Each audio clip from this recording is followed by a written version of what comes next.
cuando hablemos acerca de la deconstrucción, hablemos de esto, que estamos muy acostumbrados a pensar en opuestos, o sea, o es la fe o es la razón. ¿Y por qué tienen que estar en opuestos? No pueden ir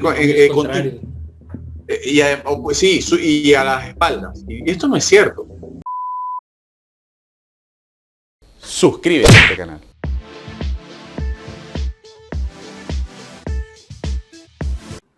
Amigos y amigas, ¿cómo están? ¿Cómo les va? Espero que estén súper bien. Yo muy bien, pero se puede estar mejor. Y estamos mejor porque estamos aquí conectados con Monterrey. Estamos conectados a la tierra mexicana, a la tierra de un grupo que me encantaba en los años 90. Le perdí un poco la pista, pero a Café Tacuba. No sé si te gusta Café Tacuba. No soy fanático, pero sí.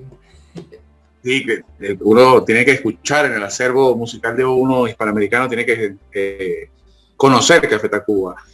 Y vamos hoy a hablar acerca del segundo capítulo del texto de Darío Stanraiver de Filosofía en 11 frases, acompañado por nuestro buen amigo, nuestro invitado especial, Jorge Torres, Filoso George. ¿Cómo estás, Jorge? ¿Cómo te va? Muchas gracias, Marcos. Muy bien, muy contento y recordando que siempre se puede estar mejor, ¿no? Entonces, estoy feliz, emocionado y pues agradecido por el espacio nuevamente. Hoy traemos, creo yo, un capítulo nuevamente muy interesante. Nuevamente aplaudo, como aplaudimos la vez pasada, la manera de escribir de Darío y la manera de llevar todo esto en un tema de subterráneo, etcétera. Entonces creo que es muy interesante y traemos mucho tema de fondo que podemos abordar. La verdad es que sí, este tema, la verdad no me esperaba este tema en el libro, y que se llama Yo soy el que soy. Vimos en el primero a Heráclito y la frase, nadie puede bañarse en el mismo río dos veces. Y ahora vamos a ver a Dios con Yo soy el que soy. Pero vamos a meternos un poco con esto desde un punto de vista filosófico, no tanto de un punto de vista teológico, como regularmente uno pudiera entender.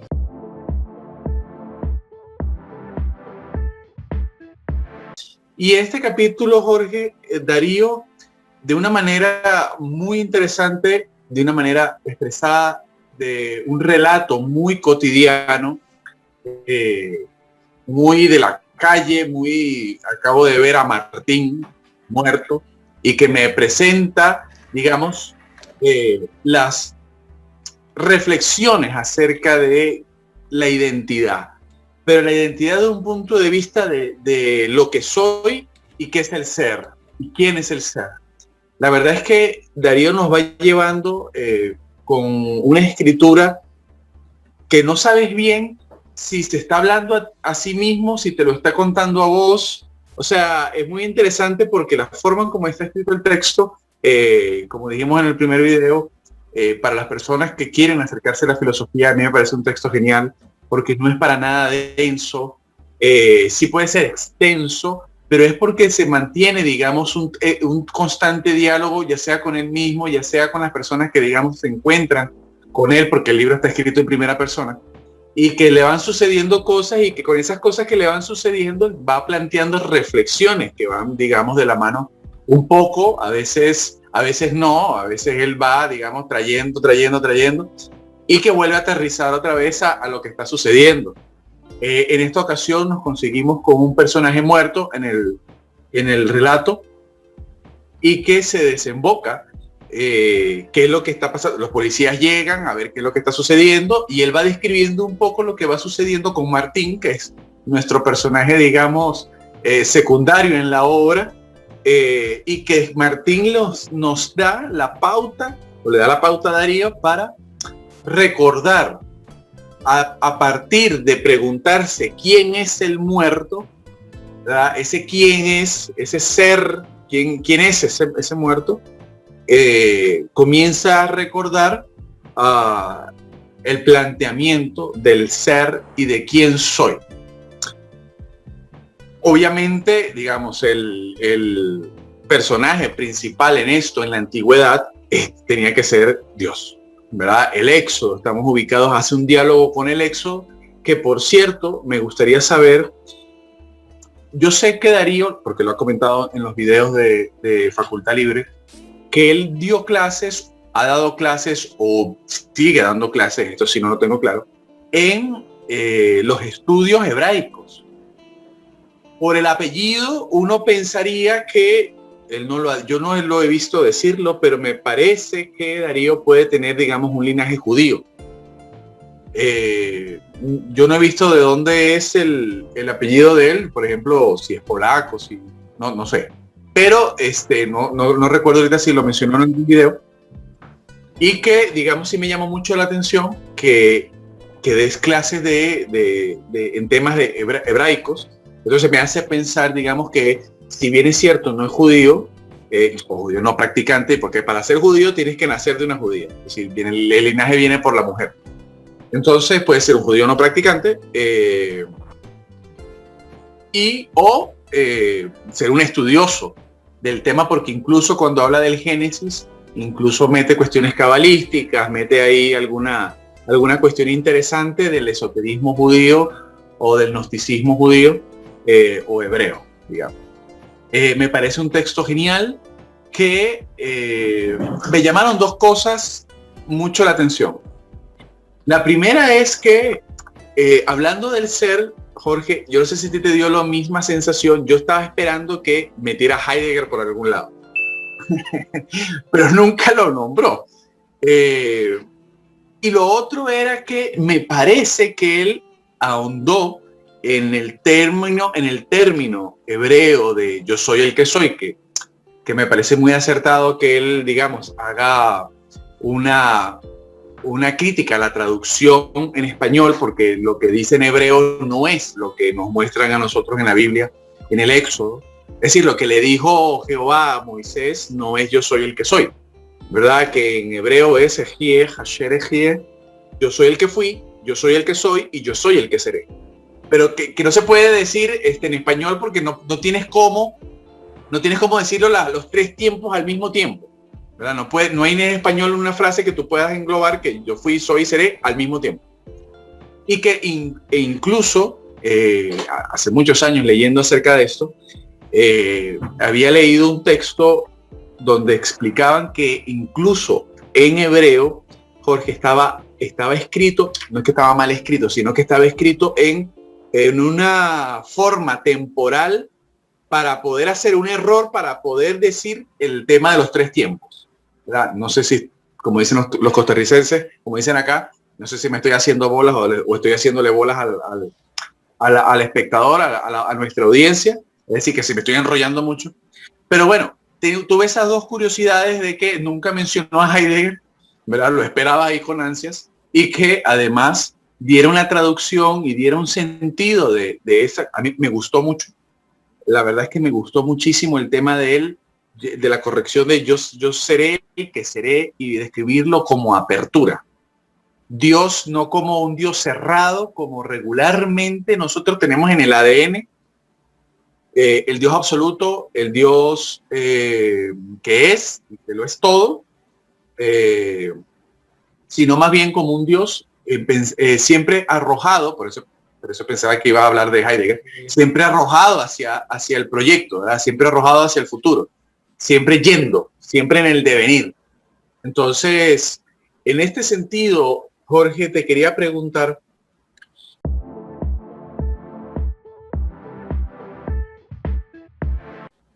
¿cómo ves este tema de el estudio que hace, la conversación que hace Darío, que no es estrictamente teológica, hay que decirlo? Él, digamos, quiere ver a Dios en este capítulo desde un punto de vista filosófico.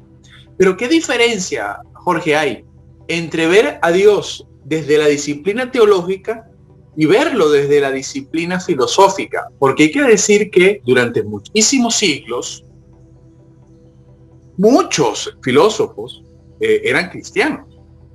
Y que, a ver, Descartes abrió la era moderna y abrió la duda, pero el tema era cómo comprobar la existencia de Dios. Y ahí donde mete el tema del genio maligno, que hicimos un video al respecto, que incluso mostramos cómo el genio maligno podía engañar a Dios también. Es decir, tienes a Spinoza.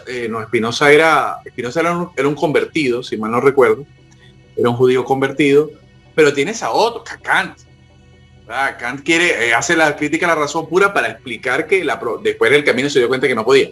Pero, digamos, sin hablar de, a ver, es muy fácil decir San Agustín o Santo Tomás, pero digamos hay otros que no desde el palo del directa, que no eran sacerdotes o que no tenían que ver con la iglesia, que, digamos, se metieron con el problema de la divinidad. ¿Cómo nos comemos esto, Jorge? ¿Tú puedes orientarnos un poco a ver esa diferencia de cuál es la diferencia en la disciplina en cómo ver este mismo problema de Dios? Sí, creo que es muy importante, pues, como tú bien decías, marcar esas distinciones primero históricas, porque si recordamos o si nos trasladamos al medievo, hay una frase que parecía un mantra o algo así muy popular, ¿no?, entre filósofos teólogos, que era filosofía ancilla teología. La filosofía es sierva o esclava de la teología, ¿no?, en latín. Entonces eso nos traslada a pensar que los escolásticos en la época del medievo, Tomás de Aquino principalmente, Guillermo de Ockham, Buenaventura, iban a pensar a la filosofía al servicio de la teología. Y obviamente porque principalmente Tomás de Aquino sigue una corriente aristotélica del primer motor y todo esto, pues podemos pensar o imaginarnos que para ellos estaban encontrando así que el culmen de la filosofía, ¿no? O sea, si Aristóteles pensaba en uno o en varios primeros motores, por ejemplo, ellos lo estaban encontrando. Entonces, al menos eso nos da cierta explicación. Y pues cómo diferenciar esto. A ver, de ordinario cuando hablamos de teología, se suele pensar mucho en teología revelacionista. ¿Qué es esto? Teología revelacionista es una teología concreta de una religión concreta, ¿no? Una religión, por ejemplo, las religiones abrahámicas suelen ser en base a revelaciones. Por tanto, estas teologías van a ser estudios concretos de sus revelaciones y sus implicaciones. Antiguamente, dentro de los muchos tratados filosóficos como es ontología, antropología, cosmología, nos encontramos también con la teodicea o la teología filosófica. ¿Qué es esto? Bueno, era hablar, ahora sí que como decíamos, de lo creador, lo superior, pero sin llegar a un punto revelacionista, ¿no? Entonces, a mí me parece que Darío, en un primer momento, hace como, acá en México, no sé si también se usa la palabra allá, se hace la finta, no sé si estamos ahí, como que aparenta que va, pero no termina por hacer, me parece que aparenta que va a irse por una cuestión así que de teología filosófica. Y al final me parece que sí aborda un poco eso por la cuestión ontológica, al final que nos va a llevar a la pregunta de quiénes somos entonces, pero también usa mucho esta cuestión lingüística, ¿no? De hecho menciona, como tú decías, no menciona a Heidegger, pero sí a Wittgenstein, ¿no?, por precisamente cuestiones de lenguaje, y está muy interesante cómo hace un análisis primero lingüístico, segundo ontológico, tercero teológico filosófico, cuando habla, por ejemplo, de la palabra creadora de Dios. Dice, Dios dijo que haya luz, hubo luz. Dios crea por medio de una palabra que es creadora, que no se limita, por así decirlo, a definir cosas, como es el caso del varón, de Adán, que Dios le pone a los animales y les dice, a ver, nómbralos. ¿Por qué? Porque se suele interpretar, como él bien lo menciona, como un signo de superioridad de la creación del hombre para encima, más bien de la creación de Dios en el hombre, para por encima de los demás, de las demás criaturas, ¿no? Entonces, la palabra de Dios parece que es creadora, mientras que la del hombre es delimitadora, ¿no?, o definitoria. Entonces, está muy interesante que primero es este análisis lingüístico en torno a las palabras, sus implicaciones ontológicas, para luego proceder ahora sí que a la teológica filosófica. Entonces, estos comentarios como introductorios me parece que nos pueden guiar a distinguir esto, ¿no? Teología revelacionista es la teología que maneja una religión, ¿no? Si yo quiero hablar de una idea de Dios desde el islamismo, va a ser una teología revelacionista islámica. Si yo quiero hablar de la idea de Dios católica, va a ser una teología revelacionista católica, ¿no? Entonces, eso va marcando definiciones. Ahora, si quiero hablar de una teología revelacionista en general, es muy complejo porque partimos de una revelación, pues de cuál es, pues hay que agarrarla, ¿no? Entonces ahora sí que desde la filosofía se puede agarrar desde la metafísica, que para muchos dicen, a ver, es que Dios y la metafísica tienen mucho en común, hay quien dice que no. A mí me parece que pues es inevitable pensarlo históricamente, partiendo de buscar ese algo más, esa superioridad, ese primer motor, Entonces vale la pena mucho estudiar, por ejemplo, Tomás de Aquino, Aristóteles, en referencias históricas para entender lo que viene después, ¿no? Esa ya sería un poco más de metafísica de teodicea, teoría filosófica, y creo que eso nos puede marcar una pauta, ¿no? Entonces, cuando hablamos de Dios desde la filosofía es indispensable poner límites. Me parece que Darío en un primer momento no los pone explícitamente, pero sí implícitamente, ¿no? Porque como tú decías, parece que nos está hablando de teología revelacionista católica, a lo mejor, por referirse en cierto momento a la, parece ser traducción católica mayoritaria, pero pues poco a poco también va metiendo, ahora sí que, no sé, la palabra Jehová, va metiendo diferentes traducciones para al final ponernos en lo que tú decías, una corrección de traducción que me parece a mí muy propia de estudios hebraicos, más que de cuestiones teológicas, pero lo que él se centra es en la implicación que tiene eso para con nosotros. Entonces al final lo que hace Darío desde mi punto de vista es una cuestión ontológica, utilizando cuestiones lingüísticas y de teodicea, pudiéramos decir, agarrando de repente ahora sí que escrituras o textos sagrados, pero también espero ahora sí que reutilices tu frase, espero no haberme hecho demasiado bolas con todo esto, e ir resumiendo así en una sola oración. Teología revelacionista es de una religión, teología filosófica se puede identificar con teodicea y se suele dirigir a aquello que es, por así decirlo, en palabras de Aristóteles, el acto puro, el primer motor, como aquello que está por encima, ¿no? Es la búsqueda de esto mismo, y creo que esas dos diferencias pueden marcar mucho, porque si en filosofía alguien dice la palabra teología, me parece a mí que hay que pedirle y solicitarle que nos aclare. ¿Vas a hablar de teología filosófica o vas a hablar de teología revelacionista? Porque si es revelacionista, la teología filosófica, pues no, o sea, es muy difícil como conciliar en un diálogo en mismos términos, ¿no? Y creo que esto muchas veces se ve influenciado por errores dialécticos en ciertos debates que se hacen de fe contra razón, y pues obviamente no tienen lugar porque uno está hablando de teología revelacionista y el otro de teología filosófica. Entonces si no hay acuerdos, lo único que va a haber es, pues gana el que más bonito hable, ¿no? Entonces marcar estas distinciones nos pueden ser muy útiles para la práctica diaria en cuanto a estos temas. Y en este momento creo que Darío sí se enfoca en teología filosófica por la cuestión ontológica como punto central. No sé si también me puede explicar un poco. Sí, sí, claro, porque además la pregunta que se está en el fondo haciendo Darío en responder es quiénes somos. Pero para responder quiénes somos nosotros, él va, digamos, a la pregunta originaria, digamos, a la pregunta originaria de nuestra cultura. Que digamos, nosotros estamos enlazados entre el helenismo, es decir, la antigua Grecia, la filosofía que nace con Tales de Mileto para acá, y también hermanada con el judeocristianismo, es decir, ahí donde está el origen de nuestra cultura hace 2500 años para acá.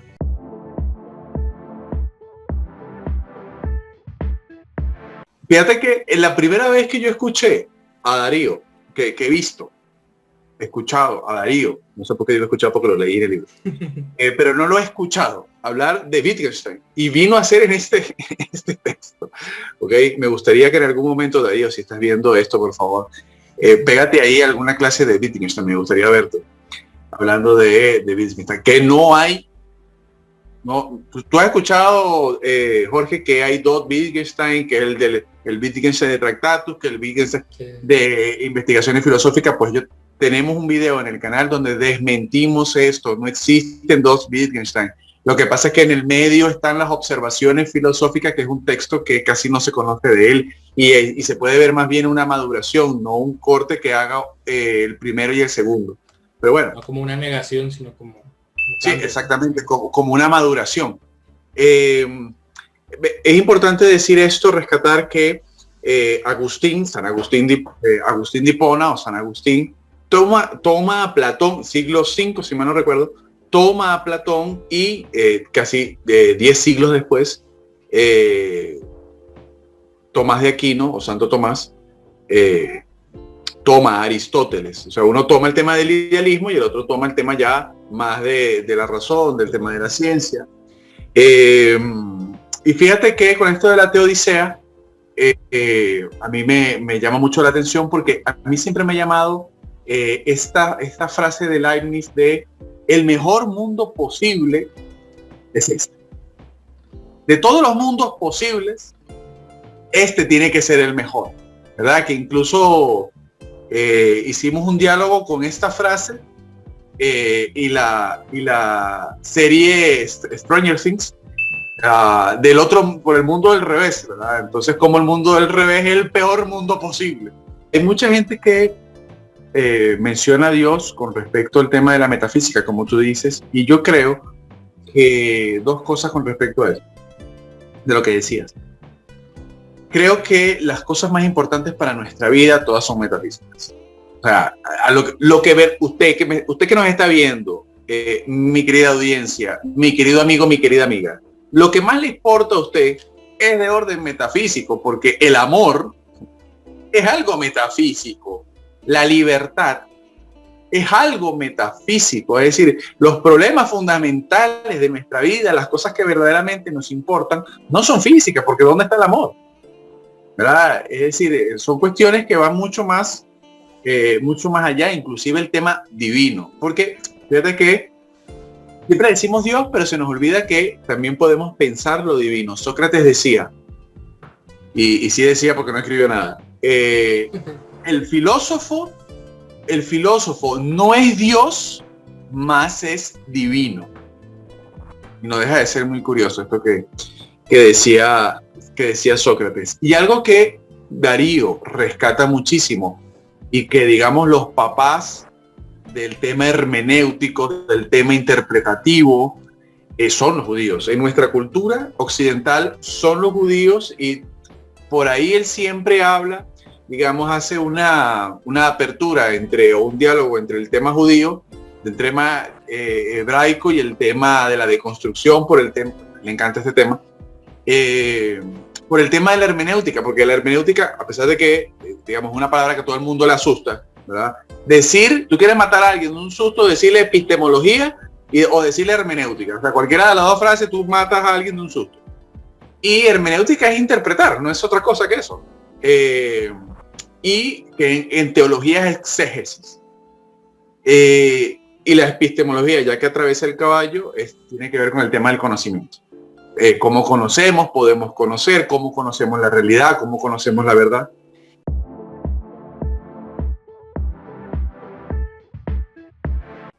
¿Tú crees que, rescatando lo primero que dije, Darío quiere responder quiénes somos a través de esta reflexión de la pregunta originaria de soy el que soy o seré el que seré, ¿verdad?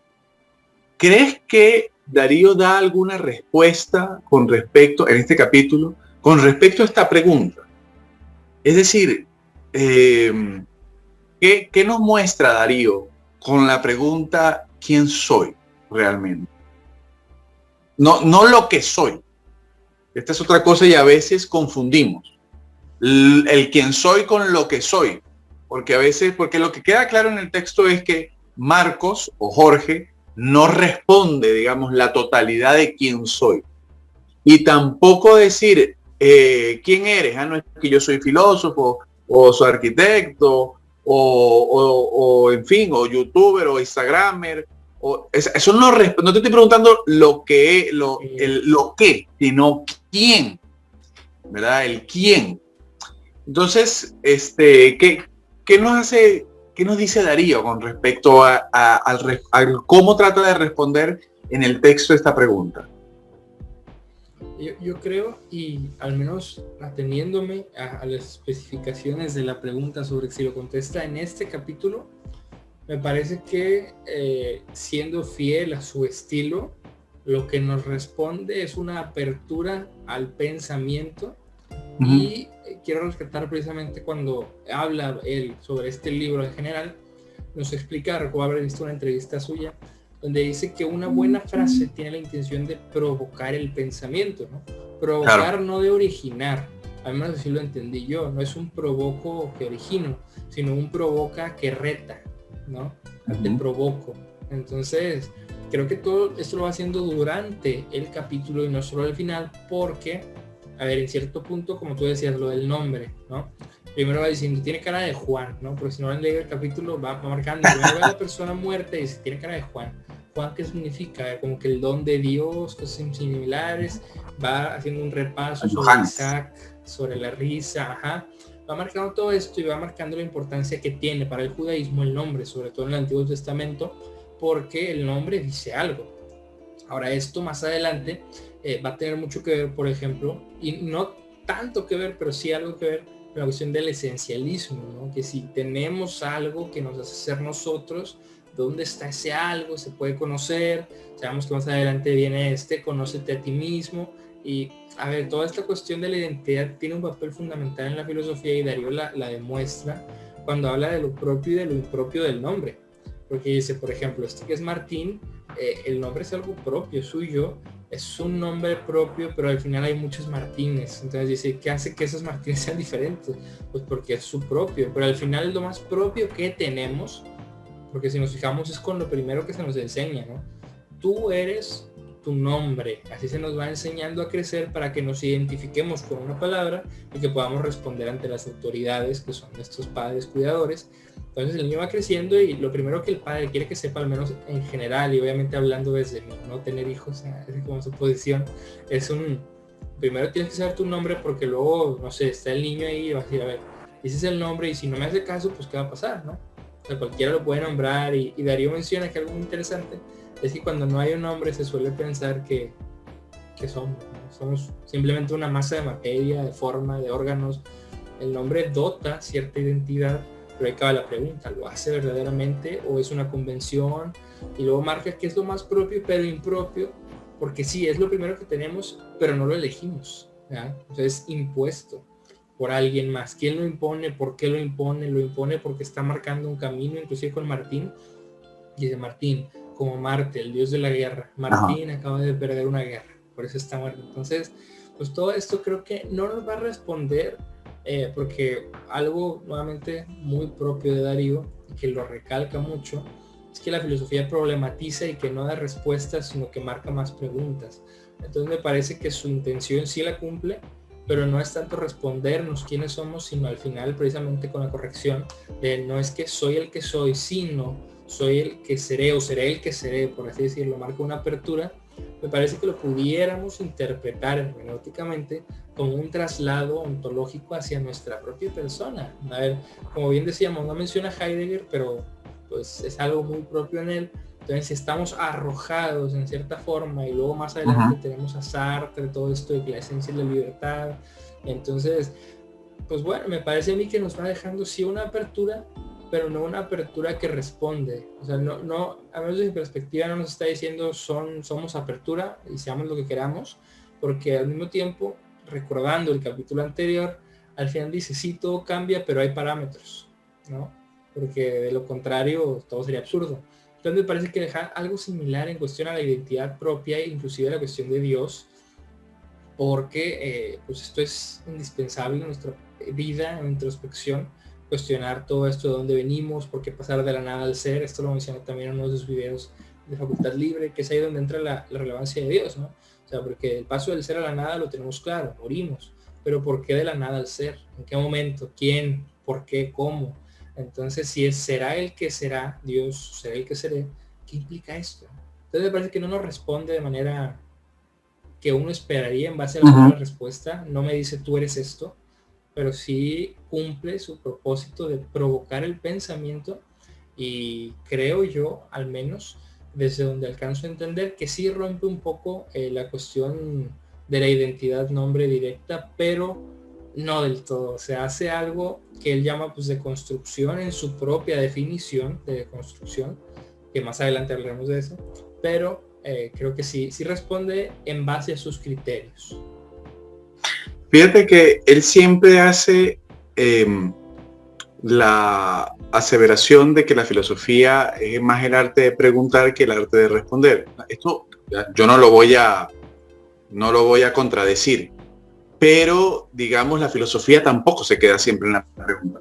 Es decir, tenemos tomos y tomos y tomos y tomos de siglos enteros de pensadores tratando de dar respuesta a todas las preguntas existenciales y esenciales de nuestra vida. O sea, si no hubiese existido un Marx, ¿verdad?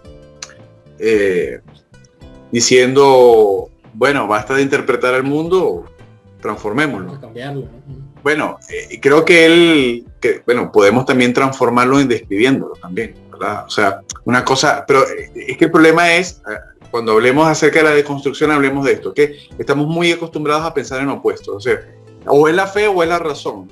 ¿Y por qué tiene que estar en opuestos? No pueden ir sí, y a las espaldas. Y esto no es cierto. Esto no es para nada cierto. Digamos, la vida no es entre magos buenos y mortífagos, como le dijo Sirius Black a Harry Potter. Es decir, es algo mucho más complejo y nos movemos más en matices grises que entre blancos y negros. Pero bueno, se nos acaba el tiempo y tenemos que ir al canal de filosofía en YouTube de Jorge Torres Filo. También lo van a ver en su Instagram. Y Jorge, danos unas palabras de cierre para irnos entonces a tu canal. Pues primero muchas gracias nuevamente por el espacio. Gracias a todas, a todos que nos vieron. Los invito a irnos ahora al canal de Jorge Torres Filo, que está en pleno crecimiento. Apóyennos, ayúdenos. Poco a poco iré subiendo ahí un poco más de contenido. Todavía estoy adaptándome a esta nueva red, pero pues gracias por la atención, por el espacio. Recuerden que este diálogo es de todas y de todos, entonces no solo somos nosotros dos, pero que si tienen dudas, preguntas, comentarios, háganlos libremente. Y pues nada, este es un tema, creo yo, preciso.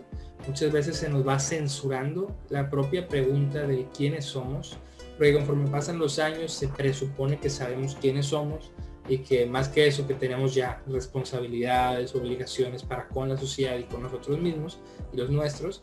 Entonces, retomar esta pregunta, ¿no? Independientemente de dónde estamos, porque nunca es tarde para pensar y nunca es tarde para reformularnos, inclusive este tipo de cuestiones tan básicas que, si bien no pueden o interrumpir en cierta forma nuestro propio accionar, sí que pueden darnos una nueva visión o perspectiva aún de nosotros mismos y de nuestro papel en esto que llamamos mundo, existencia, ¿no? Así que muchas gracias Marcos. Pues vamos para allá, ¿no? Muchísimas gracias, Jorge. Nos vemos entonces en tu canal, y recuerden, la filosofía tiene que servirnos para poder vivir mejor. Nos vemos en tu canal, Jorge. Muchísimas gracias a todos. Suscríbete a este canal. Todos mis videos y artículos en el blog es posible gracias a las colaboraciones de mis mecenas en Patreon. Gracias a todos mis mecenas que me permiten crear contenido filosófico para todo el mundo. Y si tú valoras mi trabajo, te invito a que puedas colaborar conmigo en la divulgación filosófica a través de mi plataforma de Patreon. Es muy sencillo y puedes darte de baja cuando quieras. Te dejo acá el link, como también en la descripción, para ser mi mecenas y seguir generando mucho valor para ti y todos los que quieren disfrutar de contenido cultural.